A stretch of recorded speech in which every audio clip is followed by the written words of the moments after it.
What is the science of reading? What are leaders doing to accelerate reading achievement? We answer these questions and more in Science of Reading Leadership, Guiding Minds, Transforming Lives, powered by Just Right Reader. Hi, we are so excited to be here today. We are just incredibly fortunate to have Zaretta Hammond here with us to talk more about literacy and culturally responsive teaching. Zaretta Hammond is a former English and writing teacher turned equity freedom fighter. Since leaving the classroom, she has designed curriculum and professional development for the National Equity Project and the Annenberg-funded Bay Area School Reform Collaborative in the San Francisco Bay Area. She is a trained facilitator in anti-bias processes and has facilitated groups focused on learning to talk about issues of racial politics and privilege. Her primary work has been linking instruction, equity, and literacy. Welcome. We're so excited to have you, Zaretta. I am happy to be here. Thanks for inviting me. Yeah, this is exciting. I'm super excited about getting to know you. So let's just jump right in. I want to know what got you into the field of education. How did you come to this work? I think it was kind of a natural path. You know, I write in my book, Culturally Responsive Teaching and the Brain, a little bit about my story. My mother had 3 children by the time she was 22. She, dropped out of school and at the same time was adamant about making sure her children got an education. Both my grandparents were not literate. My grandmother learned to, I think, sign her name when she was in her 70s. I remember that vividly. So she always instilled in us this notion that education was important and distinguished between schooling and education. So when she finally got into a welfare to work program, she was a library technician. And so that whole piece was focused on making sure that we fell in love with books, but you can't fall in love with books until you can actually read them. And so that was kind of my focus, is kind of her energy and commitment to making sure that we were getting a quality education inside the classroom and outside. After school was come, wait on mom at the library and read till, it's time to go. So I got exposed to a lot and built my background knowledge and started to really, really fall in love with writing. I became a writing teacher when I was in the classroom and was the teacher of record for that classroom. And by extension, I also had to help students become better reading comprehenders. And so that meant really understanding how reading happens in the brain, and one thing led to another. And I got enamored with brain science, and it just was a fire in me after that point, just knowing the legacy of my grandparents, knowing the commitment of my mother, and then just falling in love with the science of learning, even before they were calling it that. Right. I Absolutely. love it. I love I those love it. ideas of schooling versus education, and that you really can't learn to fall in love with books until you actually know how to read. It's really difficult to love reading when you can't actually do it. It's so important. Here's the thing I'll add to that, particularly as we think about, what does instructional leadership look like for district folk, central office, as well as folks that are guiding teams of educators and instructional coaches. I hear this a lot. We want kids to love reading. It's like, right, then you actually need to teach reading. And what that means is it's not turnkey, right? It's up close. Learning to read is up close and personal. Miss Alexander was my first grade teacher, and I remember sitting on the rug next to her. And now we would call what she was doing guided reading, right? But we were having a conversation about the book. And I find there are so many misunderstandings about how the brain learns to read and how we actually put the pedagogy in place to make sure that that happens. So district leaders, our site-based leaders, are key to making sure the right things are happening in the instructional core of the classroom. And that can't be with kind of, trite.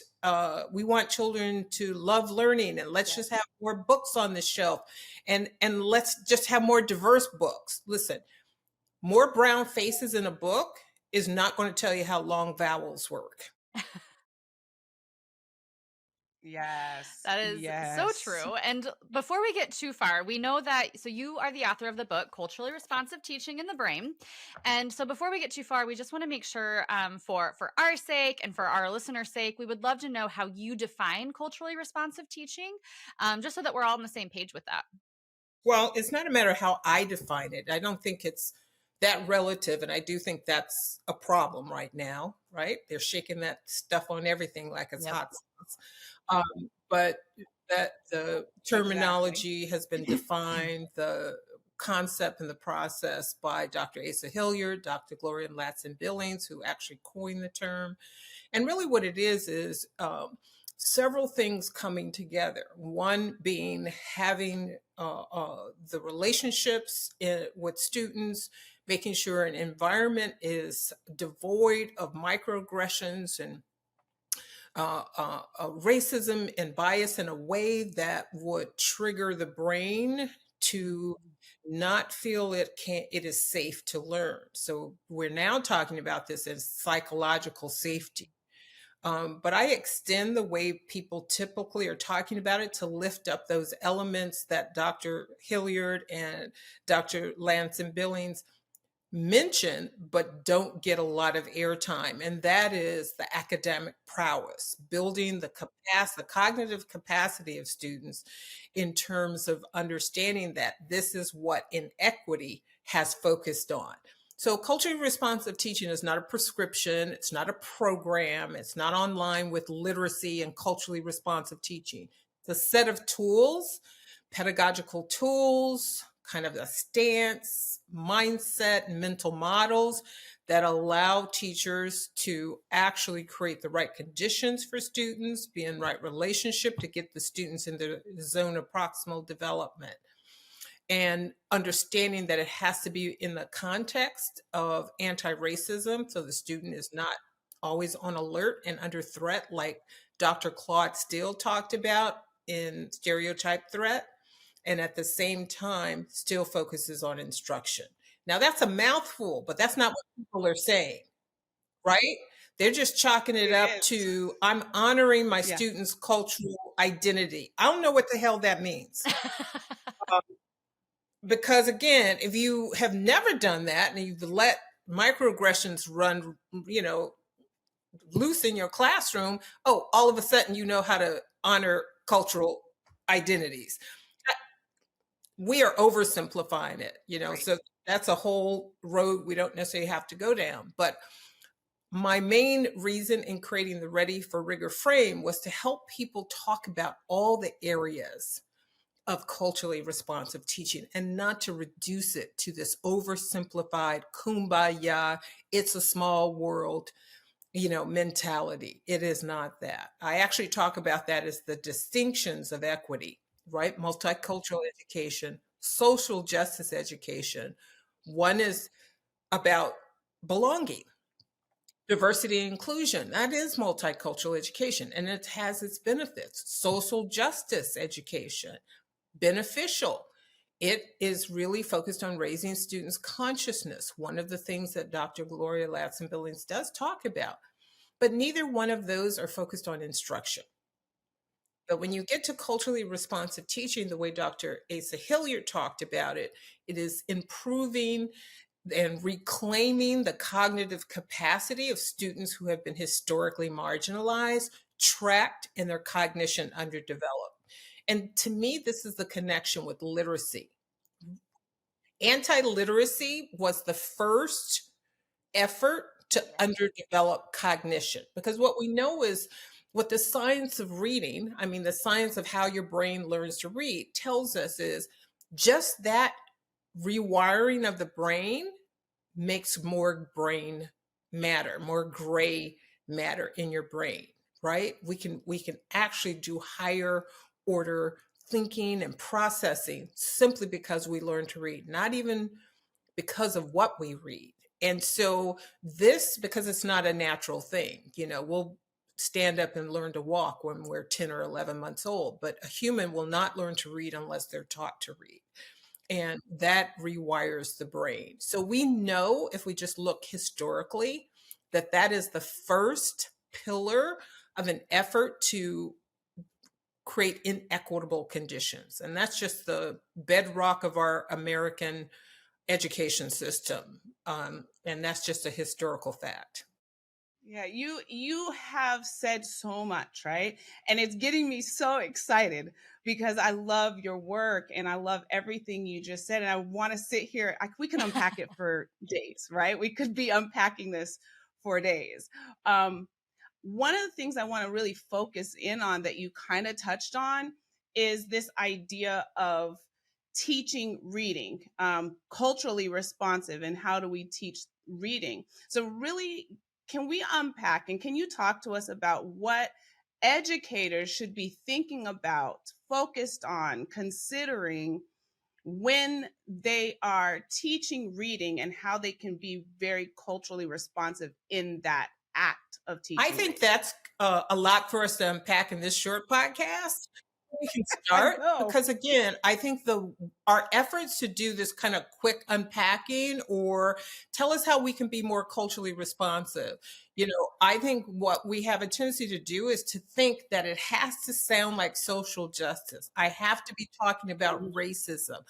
They don't Mhm. understand that reclaiming that cognitive capacity building is part of that. And the way we're doing that is the responsive part. We have a tendency to look at the culture part, and culture being a euphemism for a lot of white educators who don't talk about these things as racism. So in their mind, culture means racism, and I must be talking about racism. So this is why district leaders really have to do their due diligence in helping people understand what culturally responsive teaching is, defining it, and having corrective processes when people are misstating it. Right? It's like a bad case of telephone. Remember that game we used to play? Yes. Start by saying something that sounded very sane, a little simple sentence, and by the end, the sixth kid, it was garbled like, what? That's not what I said. So I do think this is really one of the key tasks for district leaders. So when we're talking about what does it mean to promote literacy and reading development in culturally responsive ways, what we're talking about is how do we leverage the schema kids are coming in with, Mm. right? Because that's what Mm. culture is. Culture is how our Yeah. brain wires the knowledge it takes in, so it gives us meaning. And the continuum is individualism and collectivism. And we're all somewhere on that continuum, either by how we were socialized 0 to 7, and then going into other environments where we add on. So it's not static, it's dynamic, but we all have a foundation of how we start to organize information when we take it in. So if you grow up in a collectivist culture, there are a few things that you're going to do is you're going to need to talk to process the information. So one of the things I don't see a lot are talk centers or talk structures in the classroom. Is some weak turn and talk. And I usually have an expletive that goes before weak. Because it is like friends just don't let friends do a turn and talk and call that we're having discussions in our classroom. And this is what's happening. So you have kids who have been socialized as part of learning and in their home and in their larger community to talk through things. And then they get to school and they get dinged for those. Right. And we have a pedagogy of compliance. So typically large numbers of Black and Brown Indigenous kids are going to be in those classrooms because we want to control certain groups of kids, particularly if they're lower performance. Like it ticks all the boxes that actually work against leveraging the students' schema and ways of learning that they bring from home so that they actually can rewire their brain. So that's one of the first things. How or do you have structures that are Yes. flexible and that are varied for kids to talk and process? Some that are guided by the teachers, some that are containers. Students know how to behave in them, but it's a little more free flowing.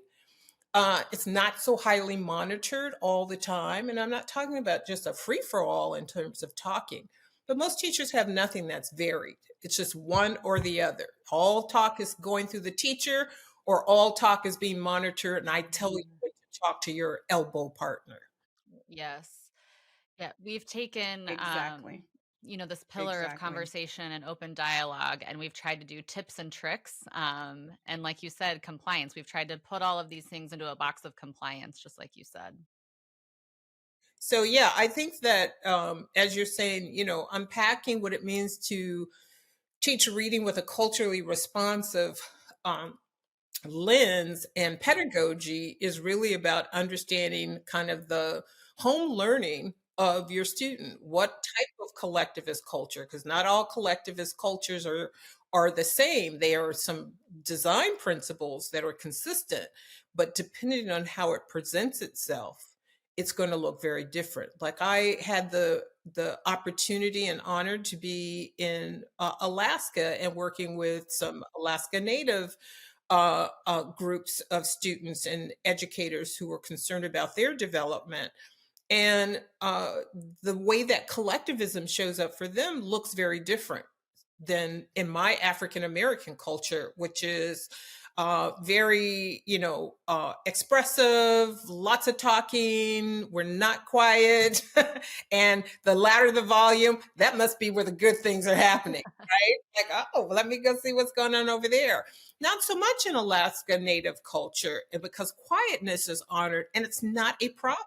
It's just a way of being. It doesn't mean that people aren't expressive. It just doesn't look to the eye that is used to a different expression. So then for some teachers, that becomes problematic. You're too quiet. And now, when you understand how the culture processes, then you're able to create some of those structures in classroom that leverage the schema and the information processing that the student already comes with, because they're coming with something. The brains aren't jelly. But what we're asking students to do is to do school. Leave behind the fact that you've been learning for 7 years and do this. Really, it speaks to a comment that I heard you say before, that all instruction is culturally responsive. But the question is, to whose culture are we responding? Right. So it's really about understanding and knowing the culture that we're responding to be able to really speak to it as we need to. Go Well, on. yeah, here's the thing, Terry. I don't think we need to Mm, speak to it. And so mm, this again is the orientation that we're speaking about mm, something versus I'm creating an environment and I'm giving you opportunities to mm, process when these are more structures and routines versus what we're speaking about. mm. I do think this perpetuates the misconception that culturally responsive is social justice and we're Got you. talking. We're not talking. I'm learning how long vowels work, and I actually may need to use a combination of talking and manipulatives. And I actually can talk to my friend because that kind of flow in collectivist culture, right? And a culture of apprenticeship that typically does not happen in individualistic culture. It's competitive, right or wrong. It's very, it's got that dichotomy, whereas there's more of a culture of apprenticeship in collectivist culture. So again, that's not typically set up in our classrooms. So understanding how that works. I think also when we think about what we should focus on, like long vowels. So even if a student for multilinguals and others coming from another culture or in another linguistic um, uh, area, then being able to have contrastive analysis. How does that look in your culture or in your language? How would we say that? Hmm. So this is that notion of contrastive analysis as a Hmm. process to help students actually say, I already know something. So now we're going to extend your schema by adding to it. Mm-hmm. But this is not what district leadership is doing. They're trying to turnkey everything. Yeah. And this is actually creating more of a problem because they want to say we're fixing it or we're addressing it. And we know the NAEP data is telling us that, reading scores for African American, indigenous students, and some multilingual students has not progressed since 2005. What are we doing? We're getting lots of money. We got all kinds of programs popping off. So district leadership really needs to step back and say, what's the challenge between having all this rich resource and what's not being translated in the instructional core when teaching and learning is between teacher and small groups of students or one-to-one. We don't teach reading whole class. So leaders can go in and look. Is it always whole class? Because if it's kids sitting in a circle on the carpet, we're not learning to read. Right. We're watching the teacher do some stuff. Right. Right. This episode is brought to you by Just Right Reader. Extend phonics instruction, strengthen school-home partnerships, and accelerate reading achievement with take-home decodable packs from Just Right Reader. Personalized take-home packs make phonics fun and accessible for families. Every book comes with a video phonics lesson and writing pages to help readers reinforce their decoding and writing skills. To learn more, visit justrightreader.com. Zaretta, we've been kind of talking about the achievement gap just through this conversation and talking about district leaders, maybe even building leaders, what the things that they need to do. So I would love for you, because we've kind of talked about what it needs to look like in the classroom. What is that professional development, or what do district leaders need to do to get that instruction that they want in their classrooms? What have you seen through your work in terms of consultation or just, working closely with districts? What have you seen to be effective district leadership actions to make that happen?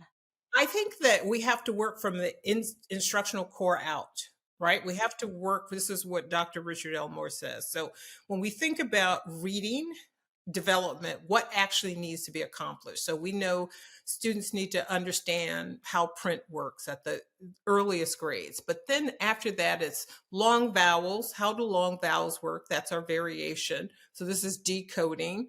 And then we have advanced decoding. This is morphology and syllabication, because I can't pronounce big words if I don't understand if it's an open or closed syllable. So there are just some things. And I talk to teachers who have no idea about syllabication. So where's the leadership to make sure, here are the 6 things, teachers, you need to understand. Here's the professional development that you need to get. And it can be asynchronous and it can be synchronous, meaning we're all getting together. So I think districts need to reimagine what professional learning in this area looks like. It does not take a lot to actually create a number of short videos for teachers who are understanding these things. Here are the 6 syllable types. Here are the, and this is how for our student population, now we're going to put all that in a context. We have a high number of multilinguals, or we have students who are using African American vernacular because that's where we're placed. And that's where I think that's where the disconnect is. We have so many teachers going through foundational skills training and really learning how people learn to read. And that's the piece I think we're missing, is really connecting it now to the students in our districts. And absolutely, our context, meaning the students, the community, how language is being used, and then being able to actually have teachers be able to have that group in-person learning together. Asynchronous, once you can differentiate, like, okay, going through that, I know I need to beef up my understanding of morphology. Here is a set of videos, right? And the beauty of it is, once a district creates those sorts of resources, then teachers are able to kind of continue their capacity building. And the other thing I think is an important ingredient is inquiry, collaborative inquiry, meaning teachers don't just focus on the strategy. And this is a hallmark of what it means to be responsive. So in culturally responsive teaching, we keep acting like it's a whole thing, and we don't really understand what it means to be responsive, meaning instructional decision making in the moment. When the student is stuck, what will we do? This is what DeFore's third PLC question is. What will we do when the student doesn't learn it or gets stuck? Right. And so it's having those skills. My student isn't learning the long A. What do I do about that? Because too many kids are ending up in tier two, Mm. uh, uh, instruction, because their general education tier one teacher does not know how to help the student when they're stuck. Right. So now the student gets into this black hole of special education, which shouldn't be that. But this is what happens, not through their own fault, because the teacher doesn't have capacity. So this is what the district has to address. And disproportionately, guess who's going into those Right. situations, tier two and tier three. So I think being able to understand that learning to read is an individual process and it's dynamic, meaning that we have to work with it, right? We have to practice it. We have to be able to not just read, but to have guided reading, meaning I'm going to have a conversation just like chess players would about what happens when I get stuck. Or, hey, okay, the word house, but you've said horse and hay and some other H word. And it's like, okay, let's stop there. And what do we know about that? Let's look at that word. Right now we can focus on the vowel. What vowel is that? So now we're having a conversation. You're coaching the student. I don't see us doing a lot of that, where the student is understanding, this is how I changed my learning move. Oh, that's my misconception about that, right? We don't make the space and the time and the opportunity to apprentice students into building their capacity. We're looking for turnkey. I've taught the student this strategy. And professional learning has to turn from focus on the strategy to actually how do we create the right conditions, Oh. coach the student in the instructional core. And I think you probably just answered my next question, because we had a conversation with Dr. Tatum a few weeks ago, and he got me all excited because one of the things I love to do is bring a love of learning, a love of reading to my girls. I have 3 girls. And I asked him the question, how do we get our kids to love reading? And you've really talked about what do we need to do as teachers? How do we bring our students to an understanding of how this learning impacts them and how how we respond to their environment, their culture? So how do we begin to bring all of this into, now they can read, right? Now they know how to decode. How do we bring them to a space where they can really begin to love and own it? You talked about going to the library with your mom, and really reading until she got off. So how do we bring them to that space to really love it? I do think we need to first put a check on that. We keep leading with, we want them to love it. And yet still the data is telling us we're not getting them the foundational skills where they would feel competent, right? Competence precedes confidence. I cannot love something if I'm not confident in it and want to do it again and again. So you got to be able to help teachers get students to the point where their sense of competence now is like, not only can I do that well, but what I'm reading is drawing me in because I can read it. So I think that's our first order of business. No one likes training for a marathon if all you can run is 1.5 miles and you got to get up to 26. Constant, no stopping and huffing and puffing on you with your hands on your knees, right? So the fact is nobody's going to like that. So we keep selling, oh, you're going to love it. And so now my brain is confused. I am not loving this. You are lying to me. So now you've eroded your own trust with the student. So the way that your girls love it is because you've created an environment for them to get good at it. And the more they get good at it, the more you actually can give them things that like, oh, here's something that's tasty too. I did that with my own children, right? For my son, when he was going through middle school, I just buy books, Barnes and Noble, slip 4 under his door, because they never come out and talk to you when they're in middle school. And then I'm so glad I'm not the only you are not one. alone. And then I'd walk past, a few hours later, and there'd be one that was pushed back under there. Like, oh, you like those 3, but okay. Note to self, So again, I'm feeding him constantly, but I'm feeding him so he can find what is getting his interest. You cannot love something. Nobody loves just to read. I'm just going to read the phone book because I love to read. That's not how we love to read. So I think we oversell it as teachers. Like, oh, you're going to love to read. I'm like, this is hard. I'm going to stop in a minute. Right. So I think That's really, good. and I love Dr. Tatum, and I think he's onto something, because even what he says in, his books is this notion of helping students see that what you glean from reading is going to be purposeful to you. So it's worth the effort and the mental effort to put in. It's going to feel a little like a stretch, but if that stretch over time is going to pay off, you're going to feel it's going to get easier. That's more realistic That's so true. than, oh, you just going to love it. Because the minute it gets hard, I'm going to say you're a liar. Yep. So Yeah. true. Yeah. So true. I think this is the whole piece of building trust with students.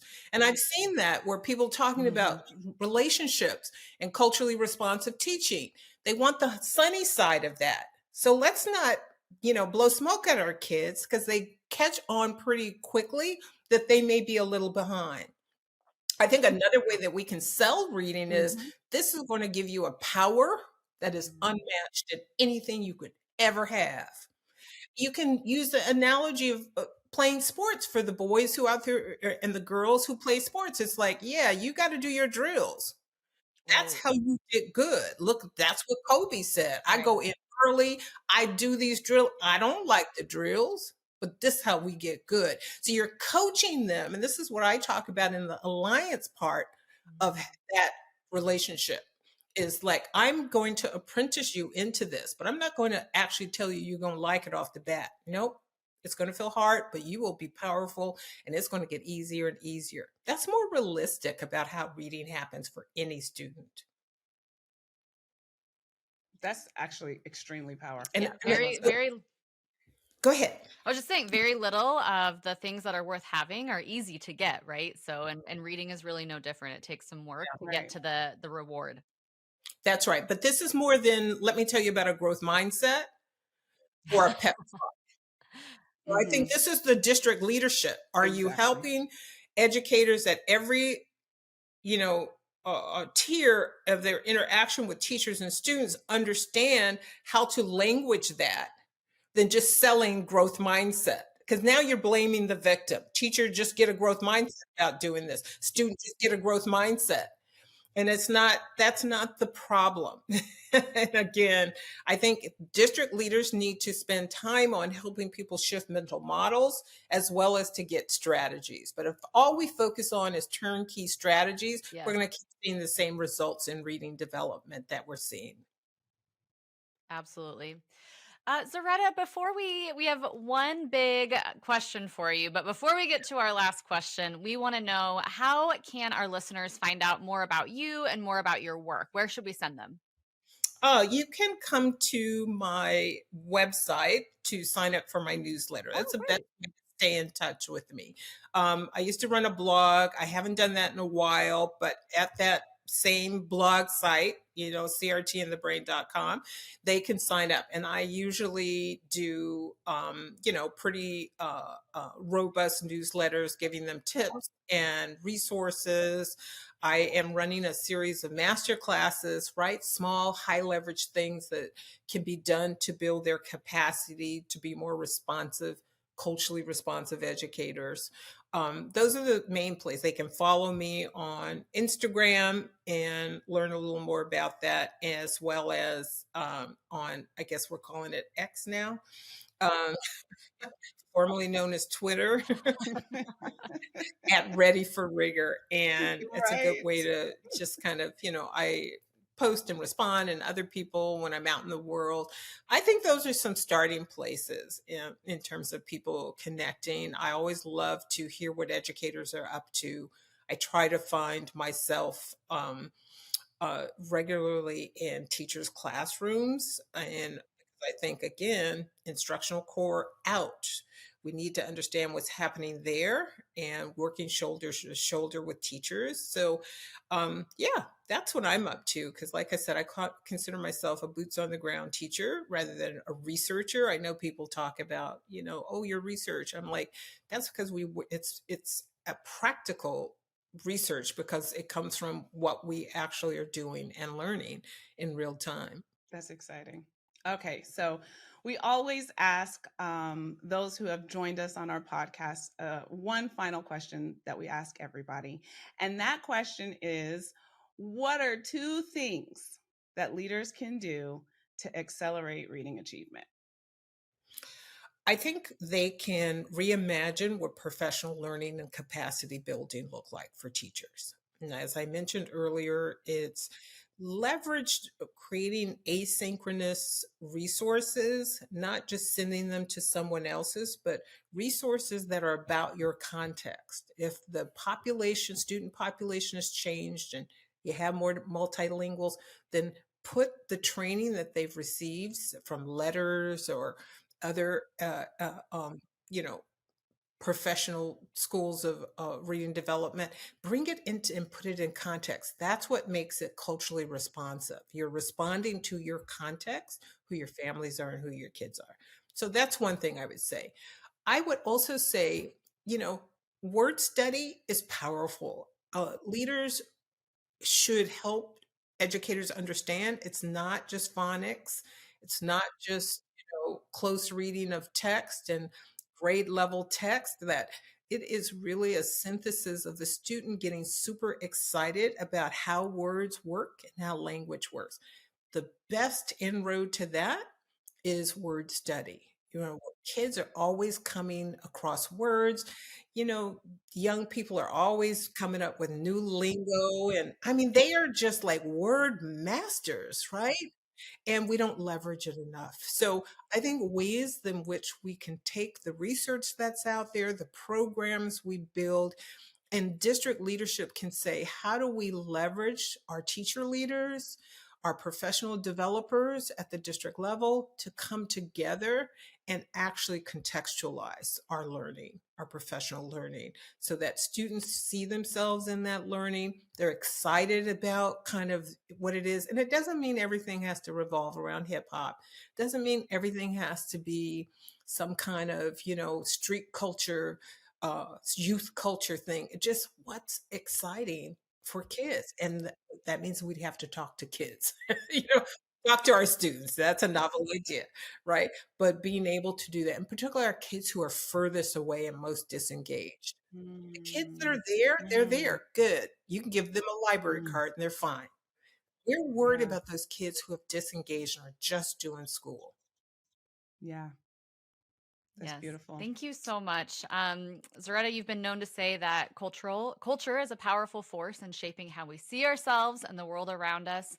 And I just want to thank you for giving us the time to reflect on this as leaders and really consider how we teach reading and how we use culturally responsive teaching in the brain, and really starting at that instructional core. So thank you again for being with us.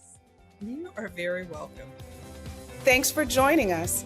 If you found this conversation valuable, please subscribe and leave a review on your favorite podcast platform. We will see you next time on Science of Reading Leadership, guiding minds, transforming lives.